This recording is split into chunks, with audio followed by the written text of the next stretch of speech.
Hello everyone. अच्छा बच्चे, हमने पिछली क्लास में बेटा सेक्शन 35 ने शुरू किया था।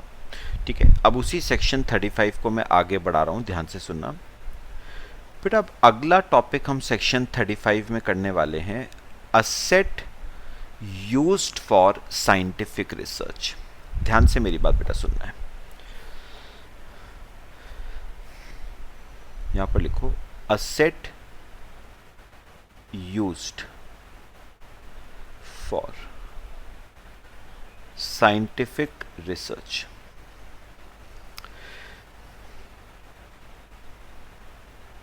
ठीक है बेटा, आप ध्यान से मेरी बात जरा सुनना जो मैं कहूँगा। आपने आपने बिजनेस शुरू होने से पहले एक असेट खरीदा था फॉर साइंटिफिक रिसर्च 5 लाख रुपए का। ठीक है, मैंने क्या कहा, मैं आपको एक एग्जांपल भी दे देता हूं, ये देखना।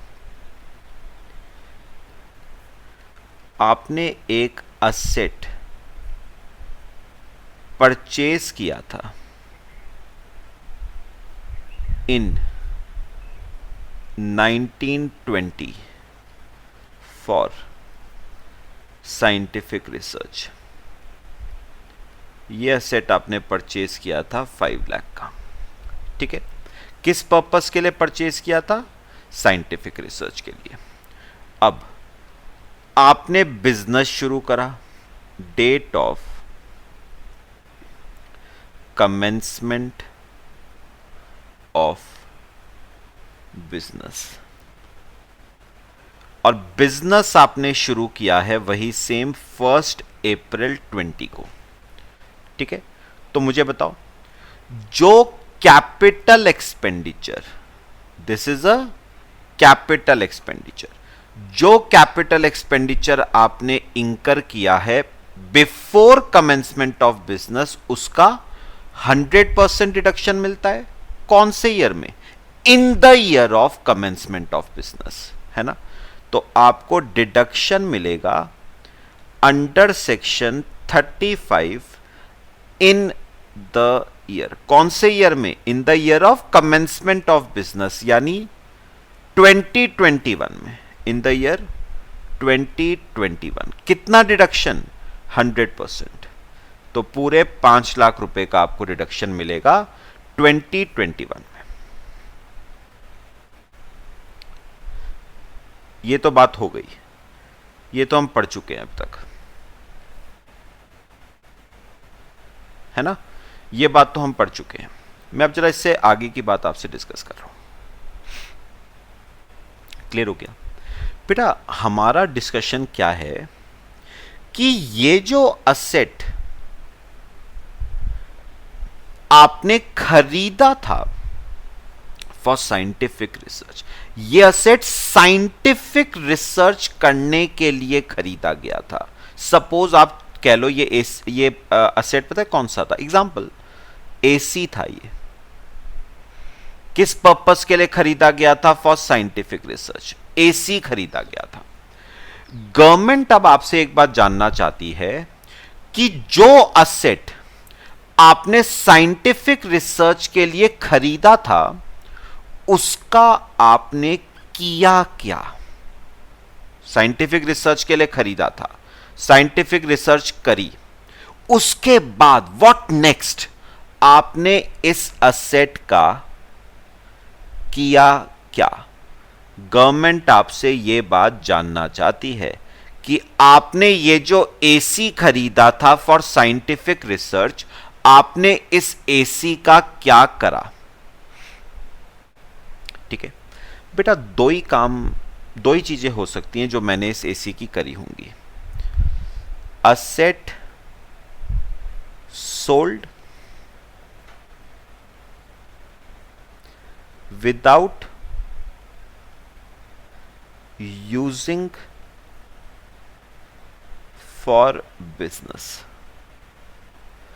और दूसरा asset sold after using for business. तो गवर्नमेंट अब आपसे जानना चाहती है कि जो असेट आपने साइंटिफिक रिसर्च के लिए खरीदा था 19-20 में 5 लाख का, उस असेट का आपने क्या करा? क्या उस असेट को आपने अपने बिजनेस में इंट्रोड्यूस किया या नहीं? क्या आपने उस एसी को अपने बिजनेस के लिए यूज किया या नहीं? दो ही बातें हो सकती है। क्या आपने उस असेट को जो आपने साइंटिफिक रिसर्च के लिए खरीदा था, आपने उसका क्या किया? क्या आपने उस असेट को बिजनेस में इंट्रोड्यूस किया या बिजनेस में इंट्रोड्यूस नहीं करा? ठीक है, तो हम पहले बात कर रहे हैं, हमने उस असेट को बिजनेस में इंट्रोड्यूस नहीं करा, विदाउट यूजिंग फॉर बिजनेस। हमने उस असेट को बिजनेस में इंट्रोड्यूस नहीं करा। तो फिर सोचो अपने आप, आपने एक असेट खरीदा था साइंटिफिक रिसर्च के लिए, साइंटिफिक रिसर्च तो हो गई, अब क्या किया आपने असेट का? क्या आपने बिजनेस में इंट्रोड्यूस किया? मैंने कहा नहीं। तो फिर क्या किया होगा उस असेट का? मार्केट में ही बेचा होगा ना, और कोई बात थोड़ी ना है। आपने उस असेट को मार्केट में क्या कर दिया होगा? सेल कर दिया होगा। पहले तो ये बात समझ आई है, ठीक है, समझ आया? अच्छा, क्लियर हुआ है सबको? अब बेटा इस केस में भी ना अब दो बातें हैं, ध्यान से सुननी है बेटा, मैं दोबारा एक बार बोल रहा हूं। आपने असेट खरीदा था साइंटिफिक रिसर्च के लिए, साइंटिफिक रिसर्च हो गई पूरी, अब आपने इस असेट का क्या करा? क्या आपने उसे बिजनेस में इंट्रोड्यूस करा या नहीं? मैंने कहा नहीं, मैंने उसे बिजनेस में इंट्रोड्यूस नहीं करा। फिर गवर्नमेंट ने पूछा, साइंटिफिक रिसर्च हो गई, बिजनेस में आपने इंट्रोड्यूस किया नहीं, फिर क्या किया आपने? मैंने कहा मैंने तो उस असेट को बेच दिया, मुझे उस असेट की अब जरूरत नहीं थी, मैंने उस असेट को बेच दिया। ठीक है, अब गवर्नमेंट आपसे पूछ रही है, ये बताओ क्या सेलिंग प्राइस उस असेट का जितने का बेचा है, क्या वो एक्सीड करता है? क्या वो selling price less than deduction under section 35 है, या वो सेलिंग प्राइस एक्सीड करता है डिडक्शन अंडर सेक्शन 35? क्या मतलब है, मैं अभी समझाता हूं बेटा।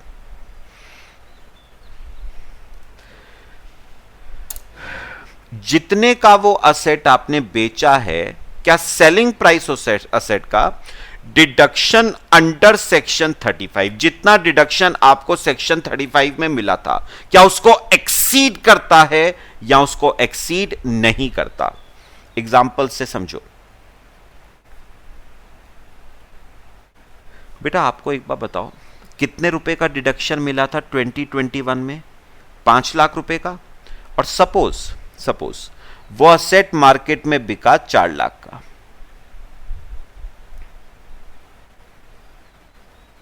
सेलिंग प्राइस 4 लाख रुपए है, और बताओ डिडक्शन कितना था? डिडक्शन अंडर सेक्शन 35 था 3 lakh, sorry 5 lakh. Deduction under section 35 था 5 लाख। इसका मतलब selling price is less than deduction under section 35। ठीक है, ध्यान से सुनना है, बस कंसेप्ट समझना है बेटा। मुझे एक बात बताओ, आपने जब पीएल बनाया होगा कौन से ईयर का? 2021 का। आपने पीएल बनाया होगा 2021 का, तो गवर्नमेंट ने आपको उस पीएल में क्या दिया था बताओ? डिडक्शन दिया था। मतलब आपने उस डिडक्शन को पीएल में क्या किया होगा? डेबिट। कितने रुपए का डिडक्शन दिया था गवर्नमेंट ने? 5 लाख रुपीस का डिडक्शन दिया था गवर्नमेंट ने। तो पता है बेटा, गवर्नमेंट ने अब क्या कहा? गवर्नमेंट ने कहा, आपने जब वो असेट खरीदा था, आपने जब वो असेट खरीदा था, हमने आपको 5 लाख रुपए का डिडक्शन दिया था। मैंने कहा हां बिल्कुल। गवर्नमेंट ने कहा अब आपने वो असेट बेच दिया है ना, तो जो डिडक्शन हमने पहले आपको दिया था ना, वो डिडक्शन अब हम रिवर्स कर देंगे। जब असेट खरीदा था हमने उसका बेनिफिट आपको दिया था in the form of deduction. अब आपने वो असेट बेचा तो जो डिडक्शन हमने आपको दिया था वो डिडक्शन हम कर देंगे रिवर्स। कौन से ईयर में रिवर्स करेंगे बेटा? Obviously in the year in which that asset is sold. Point समझ आया सबको? तो सपोज एग्जांपल, आपने ये असेट सपोज 2021 में ही बेच दिया, 2021 में ही बेच दिया, तो रिवर्सल कौन से ईयर में होगा? 2021 में। तो यहां लिखा जाएगा by deduction under section 35 reversed. ठीक है, लेकिन बेटा गवर्नमेंट ने कहा हम पता है रिवर्सल कितना करेंगे बेटा? हम रिवर्सल करेंगे सेल प्रोसीड्स और डिडक्शन अंडर सेक्शन 35 दोनों में से जो भी लेस है। इन दोनों में से बेटे जो भी क्या है लेस, वो रिवर्स होगा। Point clear? यानी बेटा एक लॉजिकल बात है ना, गवर्नमेंट ये कह रही है जब असेट को बेच के आया 4 लाख है तो रिवर्सल पूरे 5 लाख का क्यों करें? असेट को बेच के 4 लाख आया है ना, तो रिवर्सल कितने का करें? 4 लाख का करेंगे। ठीक है, असेट को बेच के 5 लाख आएगा तो रिवर्सल कितने का करेंगे? 5 लाख का। लेकिन इस केस में असेट को बेच के 4 लाख आया है तो रिवर्सल कितने का होना चाहिए? 4 लाख का। यानी बेटा ये जो अमाउंट रिवर्स होगी ना, ये बताओ कितनी होगी? ये होगी सेलिंग प्राइस और डिडक्शन अंडर सेक्शन 35 दोनों में से जो भी लेस है उतने का रिवर्सल होगा। और रेस कौन सा था? 4 लाख। पक्का? और वैसे मैं आपको एक बात बताऊं, अब थोड़ा सा वैसे चलो, टैक्स को भूल जाओ, अकाउंट्स याद करो। अकाउंट्स बेटा, अकाउंट्स में एक बार बताओ कैसे होता था? अकाउंट्स में 5 लाख का असेट मार्केट में बिका 4 लाख का।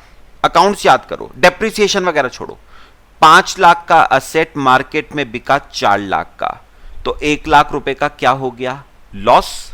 ये देखो बेटा, इन दोनों को आपस में सेट ऑफ करोगे तो 1 लाख ही बचेगा। 1 लाख ही बचेगा। कौन सी साइड पे?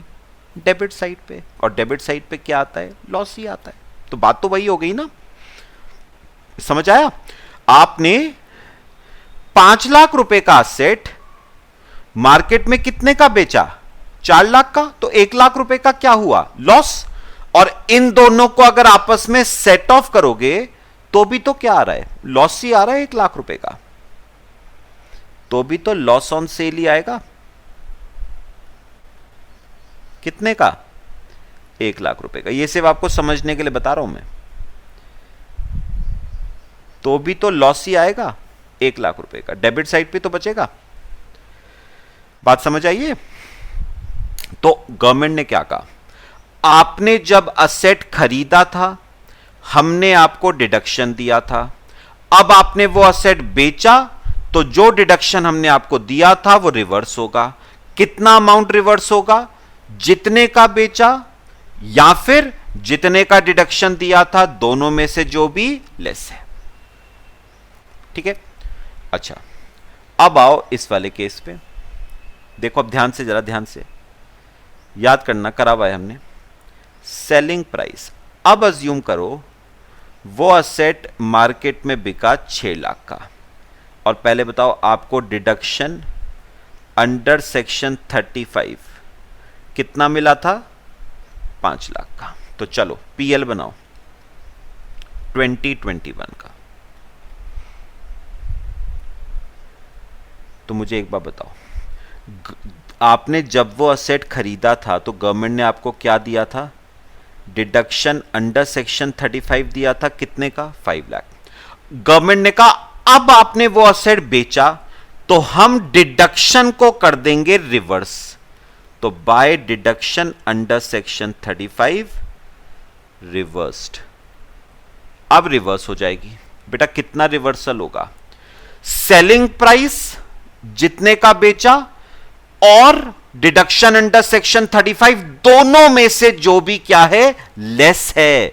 और बेटा इन दोनों में से लेस कौन सा आ रहा है? 5 लाख लेस आ रहा है बेटा। तो रिवर्सल कितने का होगा? 5 लाख का। याद करो बेटा, याद करो, इलेक्ट्रिसिटी कंपनीज में करवाया था बैलेंसिंग चार्ज। याद करना, मैंने उस वक्त भी बताया था बेटा, मैचिंग कंसेप्ट होता है। पीएल को जितने से डेबिट किया है ना, पीएल को जितने से डेबिट किया है बेटा, पीएल क्रेडिट उतने से ही होता है। पीएल क्रेडिट 5 लाख रुपए से ज्यादा से क्रेडिट नहीं हो सकता है बेटा। तो आपने पीएल को कितने से डेबिट किया? 5 लाख से ना। तो मैक्सिमम पीएल कितने से क्रेडिट हो सकता है बेटा? 5 लाख से ही क्रेडिट हो सकता है। पक्का? अभी सुनना, अभी सुनना। तो एक बात बताओ, आपने रिवर्सल कितना किया? वही सेम, सेलिंग प्राइस और डिडक्शन अंडर सेक्शन 35 दोनों में से जो भी लेस है,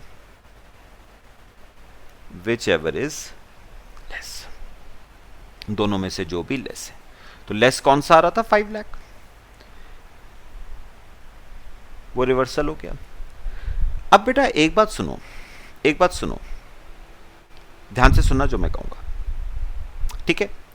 अब गवर्नमेंट ने अभी एक बात और क्या कही? गवर्नमेंट ने कहा इस वाले केस में 5 लाख रुपए का सेट, 5 लाख रुपए का सेट मार्केट में आपने बेचा 6 लाख रुपए का, तो 1 लाख रुपए का क्या हुआ आपको? प्रॉफिट। बेटा लॉस हुआ था यहां पर, तो देखो इन दोनों का नेट इफेक्ट, लॉस आ रहा था ना डेबिट साइड पे, तो इन दोनों का नेट इफेक्ट प्रॉफिट आना चाहिए था 1 लाख का। नहीं आएगा बेटा, नहीं आएगा। तो गवर्नमेंट ने कहा वो जो प्रॉफिट हुआ है ना, प्रॉफिट ऑन सेल ₹1 लाख। बेटा एक बात बताओ, प्रॉफिट ऑन सेल जो होता है, अगर आप असेट को बेच के प्रॉफिट कमाते हो तो वो क्या बिजनेस की इनकम होती है बेटा? वो बिजनेस की इनकम नहीं होती। कौन से हेड में जाता है? कैपिटल गेन में। तो profit on sale ₹1 lakh will be taxable under the head capital gain. तो वो जो प्रॉफिट हुआ आपको 1 लाख का, वो टैक्सेबल हो जाएगा under the head capital gain. बिल्कुल इलेक्ट्रिसिटी कंपनीज वाला कंसेप्ट है बेटा, बिल्कुल। आप पीएल को क्रेडिट उतने से ही कर सकते हो जितने से आपने पीएल को डेबिट किया है। Point clear? आपने पीएल को 5 लाख से डेबिट किया था तो क्रेडिट भी 5 लाख से होगा। 5 लाख के ऊपर जितने का वो असेट बेचा वो टैक्सेबल हो जाएगा under the head capital gain. और 5 लाख के ऊपर आपने वो असेट 1 लाख का बेचा तो वो 1 लाख टैक्सेबल हो जाएगा under the head capital gain. समझ आया बेटे? कॉपी करो इसे।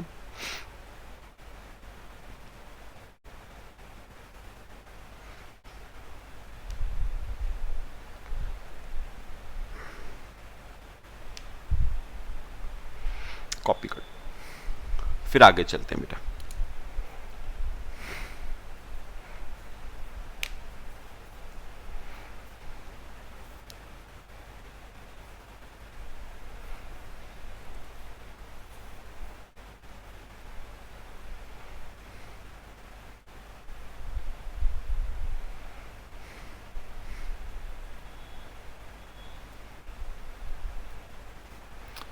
ठीक है, अगली बात बेटा मैं सम अप करूंगा, वो ध्यान से सुनना जरा। अब बताओ इसमें दूसरा केस कौन सा था? Asset sold after using for business. यानी बेटा हुआ क्या है, जो असेट हमने साइंटिफिक रिसर्च के लिए खरीदा था ना, हमने क्या करा, उसे बेचा नहीं, उसे बेचा नहीं, हमने उसको बिजनेस में इंट्रोड्यूस किया, उसके बाद बेचा है। मतलब बेटा एक बात समझना, हमने उस असेट को बिजनेस में यूज करने के बाद बेचा है। ठीक है, तो पहले मैंने उस असेट को बिजनेस में इंट्रोड्यूस करा, फिर बिजनेस के लिए यूज करा, फिर बेचा। आओ अगले पेज पे जरा मैं आपको कराता हूं, नेक्स्ट पेज। देखो असेट, मैं इसे सिंपल करूंगा, देखना। Asset sold after using for business.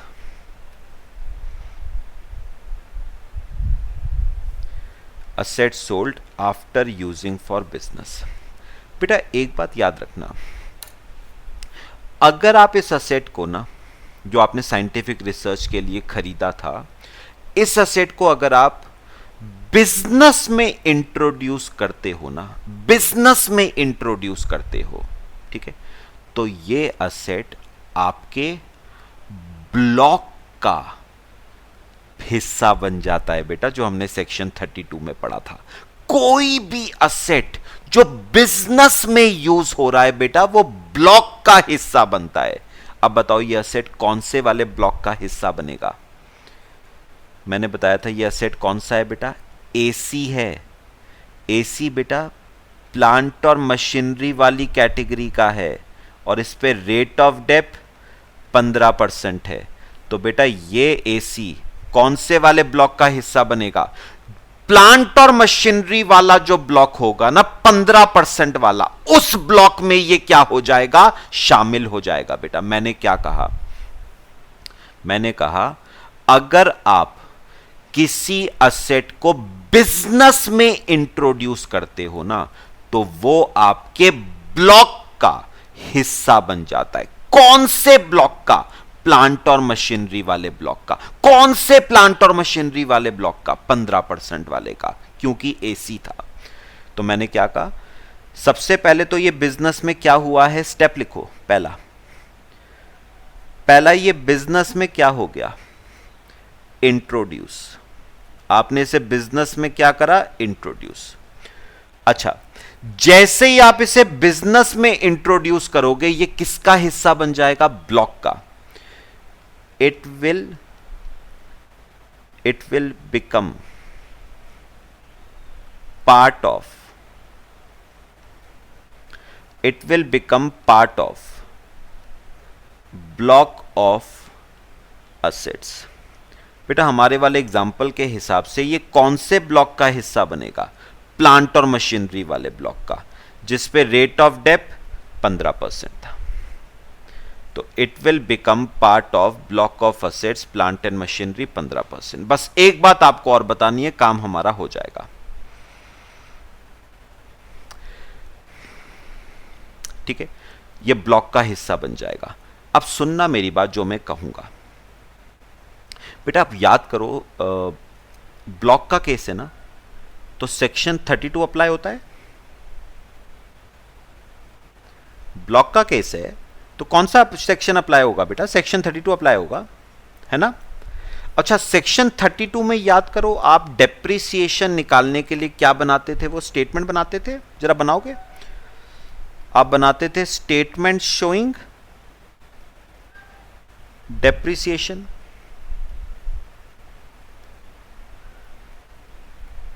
आप एक स्टेटमेंट बनाते थे, स्टेटमेंट शोइंग डेप्रिसिएशन। चलो बताओ, इस स्टेटमेंट में बेटा सबसे पहले क्या लिखते थे, opening WDV of block of, कौन से ब्लॉक में आएगा ये, प्लांट एंड मशीनरी वाले ब्लॉक में। कौन से वाले प्लांट एंड मशीनरी के ब्लॉक में? 15% वाले में। तो बेटा एक बात सुनो, इस ब्लॉक की एग्जांपल दे रहा हूं बेटा, इस ब्लॉक की अपनी कोई ओपनिंग WDV अगर होगी तो वो आ जाएगी। इस ब्लॉक की अपनी कोई ओपनिंग WDV होगी तो वो आ जाएगी। प्लस बिल्कुल वैसे ही चलना है, प्लस एक्चुअल कॉस्ट ऑफ, ये इंपॉर्टेंट है, assets acquired during the year. अब बेटा मेरी एक बात सुनो, मुझे एक बात बताओ, इस ब्लॉक में, इस प्लांट और मशीनरी वाले ब्लॉक में इस साल एक नया असेट ऐड हुआ है बेटा। इस ब्लॉक में इस साल एक नया असेट आपने क्या किया है? ऐड किया है। कौन सा? जो साइंटिफिक रिसर्च के लिए यूज हो रहा था। वही तो बिजनेस में क्या किया गया था? इंट्रोड्यूस। वही तो ब्लॉक में क्या हो रहा है? ऐड। तो इस ब्लॉक में बेटा इस साल एक नया असेट ऐड हो रहा है। कौन सा? Asset used for scientific research. तो वो असेट इस ब्लॉक में क्या हो रहा है? ऐड हो रहा है। ठीक है, अब ये हमें मेन बात करनी है बेटा।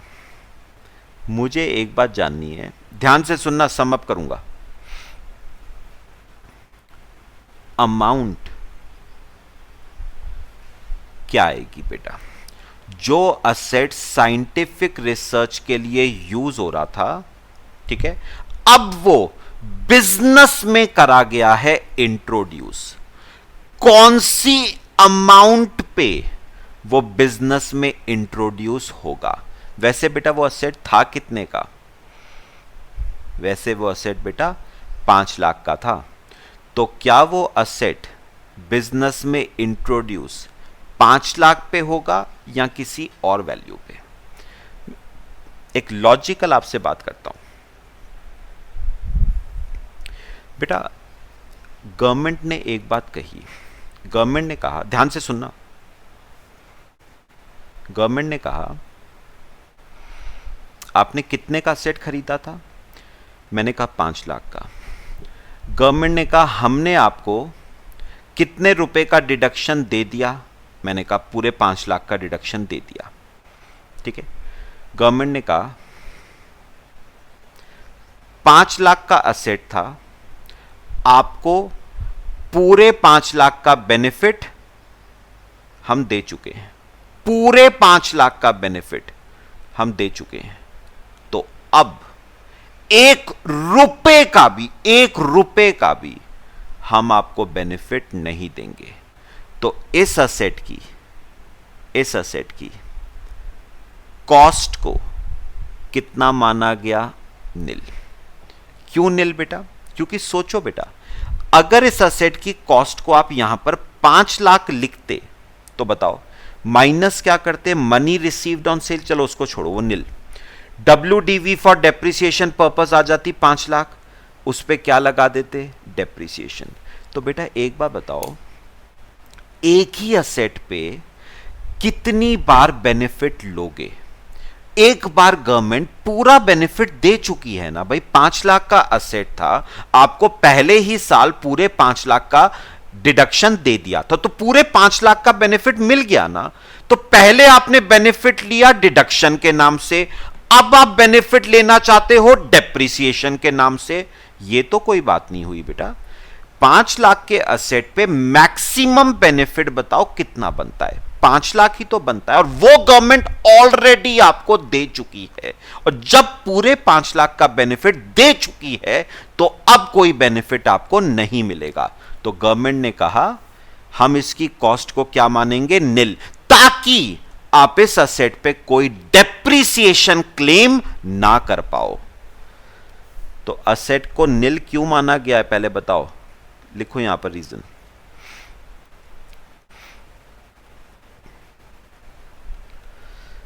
इसकी कॉस्ट को निल क्यों माना गया है? Since already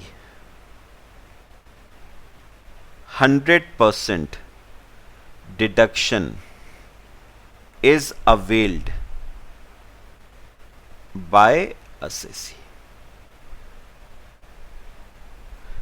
Already 100% deduction is availed by assessee. तो क्योंकि assessee ऑलरेडी पूरी 100% डिडक्शन ले चुका है, तो अब उसे कोई डिडक्शन नहीं मिलेगा.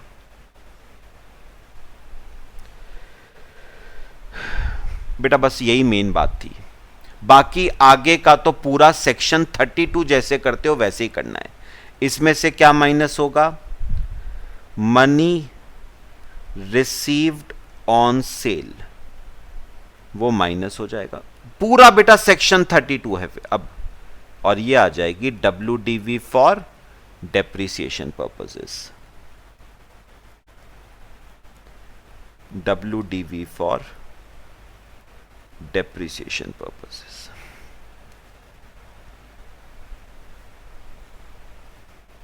और इस पे क्या लगा दोगे? डेप्रिसिएशन. बस बेटा मेन मुझे यही बात करनी थी. ठीक है, तो दो बातें याद रखनी है बेटा. अगर आपने कोई एसेट साइंटिफिक रिसर्च के लिए खरीदा है और उसे बिजनेस में इंट्रोड्यूस करके बेचा है, पहले इंट्रोड्यूस किया है, तो जब आप एसेट को बिजनेस में इंट्रोड्यूस करोगे ना, तो वो ब्लॉक का पार्ट बन जाएगा. कौन से वाले ब्लॉक का?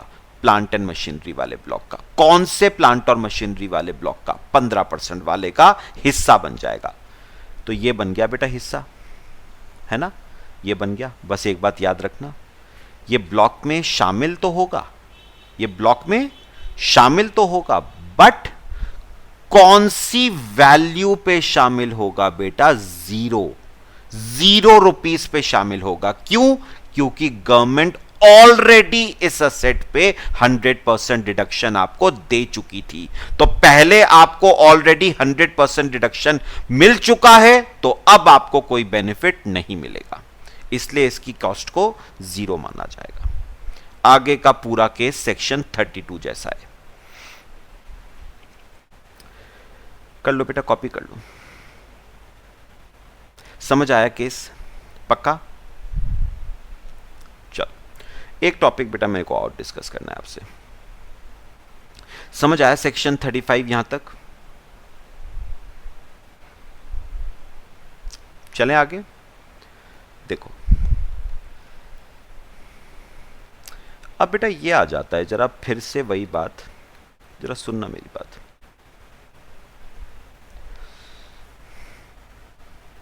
मेरे साथ हेडिंग लिखो, एक्सपेंडिचर ऑन साइंटिफिक रिसर्च. बेटा जैसे हमने अभी तक पढ़ा है कि एक्सपेंडिचर 2 तरह के होते हैं. एक तो होता है कैपिटल एक्सपेंडिचर और दूसरा होता है रेवेन्यू एक्सपेंडिचर. एक होता है कैपिटल, एक होता है रेवेन्यू, है ना? एक्सपेंडिचर ऑन साइंटिफिक रिसर्च 2 तरह के होते हैं, कैपिटल और रेवेन्यू. मैं आपको एक एग्जांपल देता हूं बेटा. आपको प्रॉफिट दे रखा है 2 लाख का, ठीक है? अच्छा सुनो सुनो, हमने कैपिटल एक्सपेंडिचर इंकर किया 3 लाख का. कितने रुपए का कैपिटल एक्सपेंडिचर इंकर किया? 3 लाख का. और सेक्शन 35 कहता है कि जितने रुपए का कैपिटल एक्सपेंडिचर इंकर किया है उतने रुपए का डिडक्शन मिलेगा. 100% मिलता है ना. तो 3 लाख का खर्चा किया, उसका 100% 3 लाख का डिडक्शन. तो माइनस डिडक्शन अंडर सेक्शन 35. अब सुनो गवर्नमेंट क्या कहती है. गवर्नमेंट कहती है आपको कितने रुपए का डिडक्शन मिलना है? 3 लाख का. बट क्योंकि प्रॉफिट्स 2 लाख के हैं, तो आप 2 लाख के प्रॉफिट्स में से मैक्सिमम डिडक्शन कैपिटल एक्सपेंडिचर का 2 लाख ही ले सकते हो, उससे ज्यादा नहीं. तो मुझे एक बात बताओ बेटा, मुझे बेनिफिट मिलना कितना चाहिए था? 3 लाख का, और गवर्नमेंट ने मुझे बेनिफिट दिया कितने का, 2 लाख का, बिकॉज ऑफ इनसफिशिएंट प्रॉफिट्स। तो कितने रुपए का बेनिफिट और मिलना चाहिए, 1 लाख का बेनिफिट और मिलना चाहिए। इसे हम क्या कहेंगे, याद करो, unabsorbed capital expenditure on scientific research. कितने रुपए का unabsorbed expenditure on scientific research है, 1 लाख रुपए का। यह है unabsorbed capital expenditure on scientific research. और बेटा इसका ट्रीटमेंट ना वर्ड टू वर्ड सेम है बेटा, जैसे किसका था, अनएब्सॉर्ब्ड डेप्रिसिएशन का। सेक्शन 32 में पढ़ाया था मैंने आपको। तो इसका ट्रीटमेंट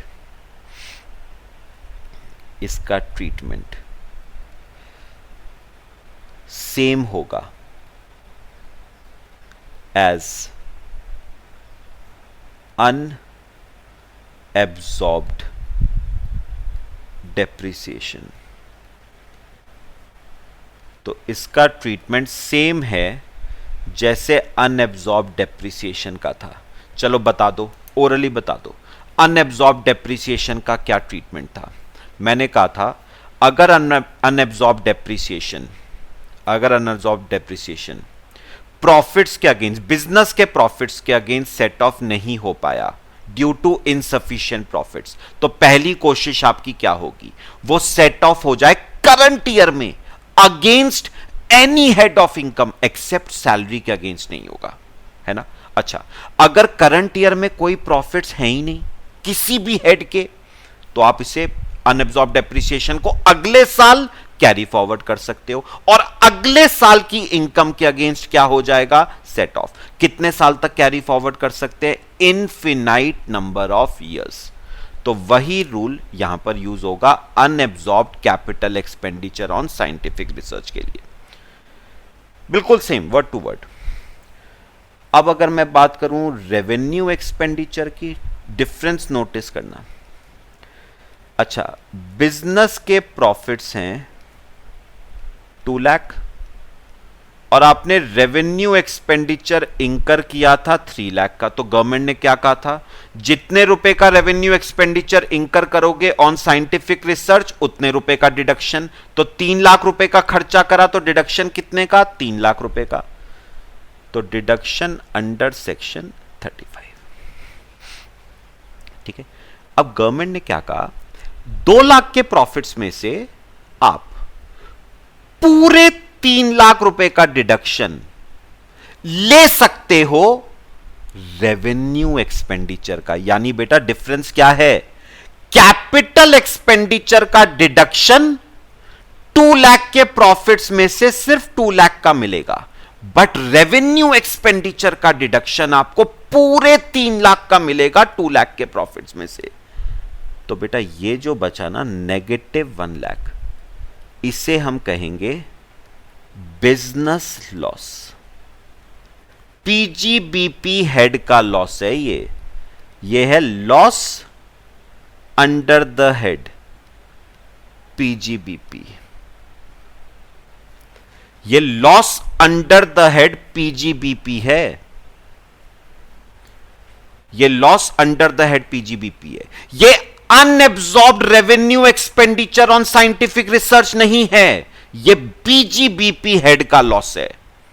और बेटा इसका ट्रीटमेंट क्या होगा,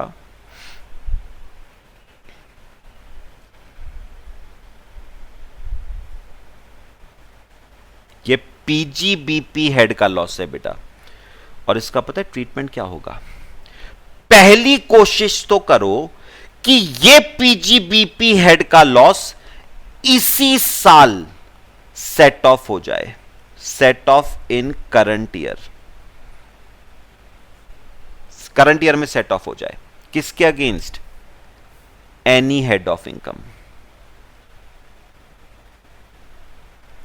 एक्सेप्ट सैलरी के अगेंस्ट नहीं होगा, any head of income except salary के अगेंस्ट नहीं होगा। तो पहली कोशिश तो ये करो कि ये बिजनेस लॉस इसी साल किसी और हेड ऑफ इनकम के अगेंस्ट सेट ऑफ हो जाए, एक्सेप्ट सैलरी के अगेंस्ट ये नहीं होगा बेटा। पहली कोशिश। अच्छा, व्हाट इफ करंट ईयर में और कोई हेड ऑफ इनकम है ही नहीं, तो आपकी अगली कोशिश होनी चाहिए कि आप इस लॉस को अगले साल कैरी फॉरवर्ड करो और अगले साल की इनकम के अगेंस्ट क्या करो, सेट ऑफ करो। लेकिन बेटा सुनना, ये सब आप आगे पढ़ोगे बेटा। जब बिजनेस लॉस अगले साल कैरी फॉरवर्ड होता है ना, तो वो सिर्फ बिजनेस के प्रॉफिट्स के अगेंस्ट ही सेट ऑफ होता है, किसी और हेड ऑफ इनकम के अगेंस्ट वो सेट ऑफ नहीं होता है। मैंने क्या कहा, बिजनेस का लॉस अगले साल जब कैरी फॉरवर्ड होता है तो वो सेट ऑफ सिर्फ और सिर्फ बिजनेस के प्रॉफिट्स के अगेंस्ट ही होता है, और किसी हेड ऑफ इनकम के अगेंस्ट वो सेट ऑफ नहीं होगा। हां, करंट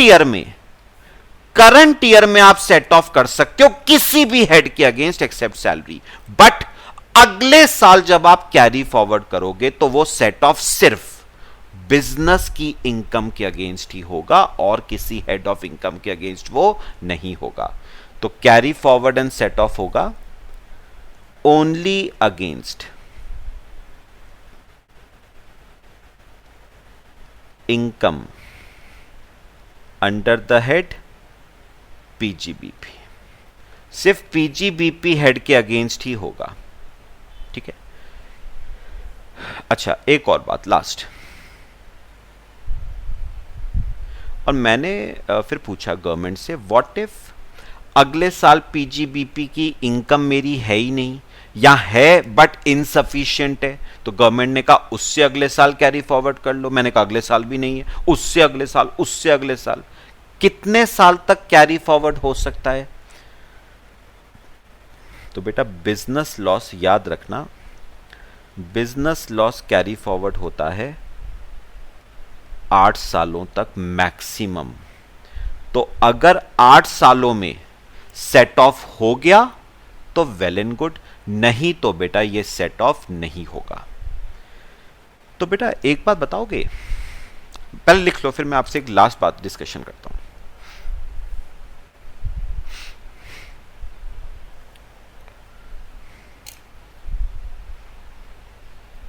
बेटा एक लास्ट डिस्कशन सुनना। बेटा एक बात याद रखना, अगर मैं आपसे पूछूं कि unabsorbed capital expenditure on scientific research के ट्रीटमेंट में, या अनएब्सॉर्ब्ड डेप्रिसिएशन के ट्रीटमेंट में, और बिजनेस लॉस के ट्रीटमेंट में आपको डिफरेंसेस कहां कहां पर बेटा नजर आए, तो मैं आपको 2 डिफरेंसेस बताता हूं, बहुत इंपॉर्टेंट। बेटा पहली बात, अनएब्सॉर्ब्ड डेप्रिसिएशन जब अगले साल कैरी फॉरवर्ड होता है ना, तो वो सेट ऑफ हो सकता है किसी भी हेड ऑफ इनकम के अगेंस्ट एक्सेप्ट सैलरी के अगेंस्ट नहीं होगा। ठीक है। जबकि बिजनेस लॉस अगले साल जब कैरी फॉरवर्ड होता है तो वो सेट ऑफ होता है ओनली अगेंस्ट पीजीबीपी की इनकम। बात क्लियर हुई? पहला डिफरेंस, अनएब्सॉर्ब्ड डेप्रिसिएशन जब अगले साल कैरी फॉरवर्ड होगा तो किसी भी इनकम के अगेंस्ट सेट ऑफ होगा, एक्सेप्ट सैलरी के अगेंस्ट नहीं होगा। जबकि बिजनेस लॉस जब अगले साल कैरी फॉरवर्ड होगा तो सेट ऑफ होगा ओनली अगेंस्ट पीजीबीपी इनकम। पहला डिफरेंस। दूसरा difference, unabsorbed depreciation infinite number of years तक कैरी फॉरवर्ड होता है बेटा, जबकि बिजनेस लॉस कैरी फॉरवर्ड होता है for a maximum of 8 years, उससे ज्यादा के लिए। ठीक है, लिख दूं ये दोनों। देखो, unabsorbed depreciation oblique unabsorbed capital expenditure on scientific research, इन दोनों का ट्रीटमेंट तो एक ही है, और एक तरफ है बिजनेस लॉस। बेटा 2 डिफरेंसेस हैं दोनों में, सुनो। पहला डिफरेंस है, ये कैरी फॉरवर्ड और सेट ऑफ होता है अगले साल जब आप इसको कैरी फॉरवर्ड करोगे तो सेट ऑफ होगा against any head, against any head of income accept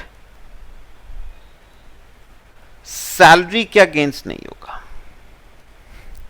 ठीक है। जबकि बिजनेस लॉस जब कैरी फॉरवर्ड होता है ना, तो वो सेट ऑफ होता है ओनली अगेंस्ट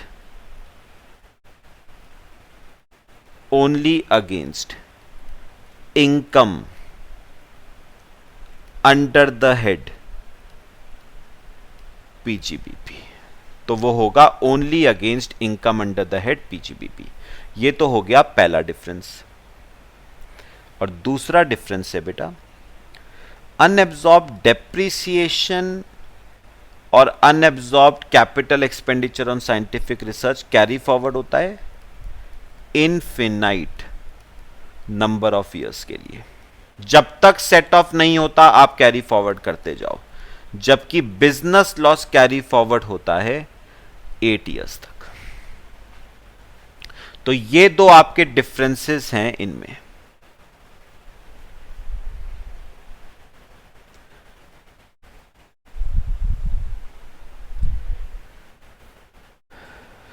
लो बेटा कॉपी कर लो, ठीक है।